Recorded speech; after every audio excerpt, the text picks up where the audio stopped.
plus de plaies. Pourquoi? Parce qu'il y avait, il y avait beaucoup plus de plaies. D'après un, il y en avait 4, d'après un autre, il y en avait 5. Comme en Égypte, les plaies, c'était à travers un doigt, donc la puissance d'un doigt, un doigt, Hachem, il a fait les plaies, et il y en avait 10. Donc comme à la mer, il y en avait avec le doigt, avec la main, donc il y en avait x4.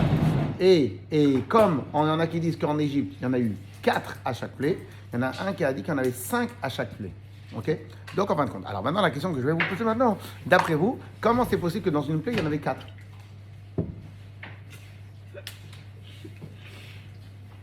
Ok? Alors en fin de compte, la réponse est la suivante. C'est que dans la plaie qu'on va étudier par exemple tout de suite, dans la plaie des sauterelles, en même temps qu'il y avait les sauterelles, en même temps le vent est venu et a été un associé de la plaie. Ok? Chazak, un associé de la plaie. Et donc on va voir ça tout de suite. C'est quoi? C'est qu'en fin de compte, c'est le vent qui a amené à l'aller toutes les sauterelles. Et au retour, on va voir ça tout de suite, au retour, le vent, il a ramené même les sauterelles qui étaient dans des bocaux. Ok? Et donc, qu'est-ce qu'il faisait le vent? Il prenait, il arrivait, il levait les bocaux, il faisait comme ça, voilà. Il levait les bocaux, tac, tac, il faisait comme ça, il récupérait la sauterelle. Ok? Alors maintenant, pourquoi? Pour nous dire tout ça, quoi? En fin de compte, tout le but des 10 plaies d'Égypte était de prouver A plus B que le créateur du ciel et la terre est le créateur de chaque chose. Et le créateur de chaque instant, c'est Akadosh Baruch Hu. Ok? Et comment tu fais pour prouver cela? Eh ben, comment tu fais pour montrer que tu es le créateur? Eh ben, il n'y a que le créateur du programme qui peut changer le programme. Si tu n'as pas de code source, donc en fin de compte, tu ne peux rien faire. Ok?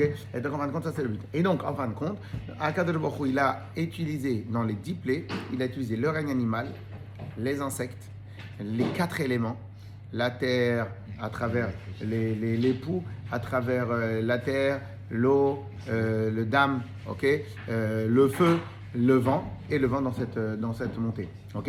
Et donc en fin de compte, et pourquoi maintenant je répète ça?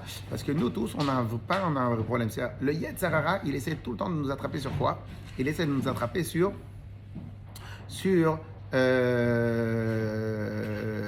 des choses banales de la vie. Et sur les choses banales, il essaie tout le temps de nous avoir.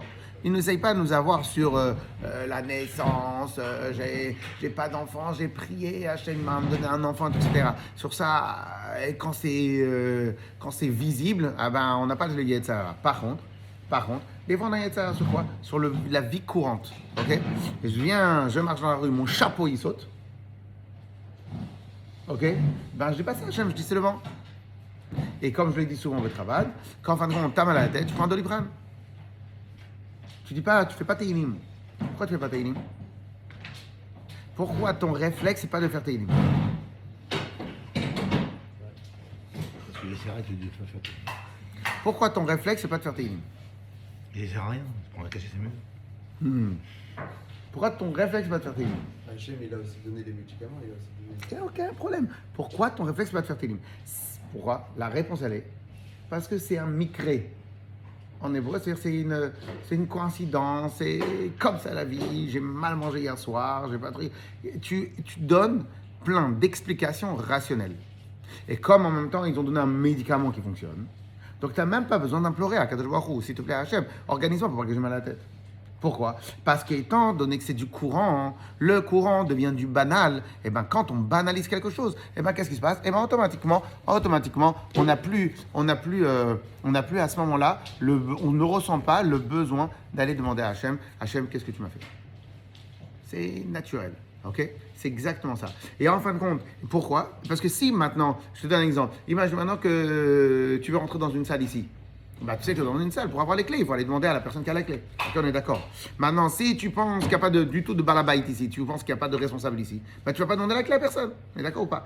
Donc, à chaque fois que tu donnes la clé de la solution à quelqu'un, c'est que tu reconnais que cette personne-là, c'est ta solution. Si maintenant tu demandes la solution au monsieur Doliprane, donc tu considères que monsieur Doliprane est la cause, indirectement, et la solution de ton problème. Si par contre, au moment où tu as mal à la tête, tu fais Tehillim, tu considères quoi? Que ton mal de tête, il a été provoqué par un Kadosh Baruch Hu, parce qu'il veut t'envoyer un message. Ou un message, peu importe le message, tu dois réfléchir à toi le message, mais parce qu'il veut t'envoyer un message. Okay? Et en fin de compte, c'est pour cela que les 10 plaies d'Égypte n'ont pas été faits à travers des monstres, des trucs, etc., etc. Quand tu vas sur Steven Spielberg, il a sorti plein de monstres, il invente des monstres. Tous les dessins animés, tous les films du monde, ils inventent des monstres. Pourquoi Hachem, il n'a pas inventé un monstre? Il aurait pu inventer un truc nouveau qui n'existait pas. Mais à ce moment-là, tu aurais dit quoi? Si maintenant il invente un super monstre, que le monstre à chaque fois il terrasse les Égyptiens, qu'est-ce qu'ils vont dire les Égyptiens? Ouais, c'est un grand magicien. Il arrive à inventer des trucs que nous on n'a pas l'habitude. Khazak. Mais des choses que nous on côtoie, il n'a pas la force de maîtriser. Il n'a pas de force de maîtriser la nature. Il a la force d'inventer un nouveau truc, ok? Mais il n'a pas la force de maîtriser la nature. Et c'est pour cela que Hachem, il a pris que des forces naturelles qu'on côtoie chaque instant. Avec l'aide d'Hachem, que jamais Hachem il nous met à l'épreuve de ne pas être à la hauteur de ce qu'on avance, Et donc, en fin de compte, le réflexe, il doit être quoi? Il doit être que lorsque maintenant j'ai mal à la tête, je dois prendre un Doliprane. Ok? Alors, vous voulez en faire dans les mots, quelques mots? Moi, je vais y aller. Khazak. Comment on a fait Gadis? Khazak. Ouais. Demain, c'est quoi? C'est mercredi? Ouais. Si. Parachat Beau.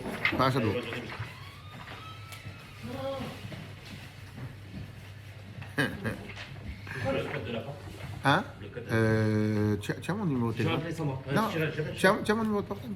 Je crois que je verrai avec Chial tout à l'heure. Non, mais sinon je t'envoie. Envoie-moi un texte maintenant. Sur la tête. Comme ça, je l'ai en tête. Ok, Chéni. C'est bien. 06 18 73 28 73 28 61. 61. Ouais.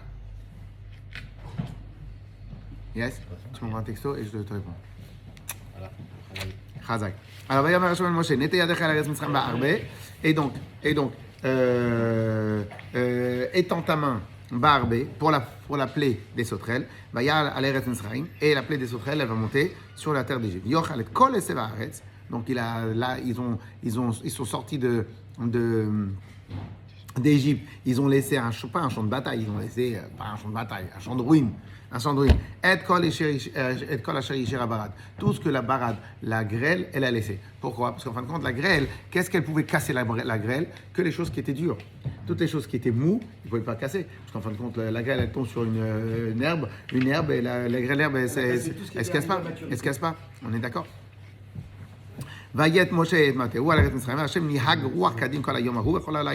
Et donc, qu'est-ce qui s'est passé?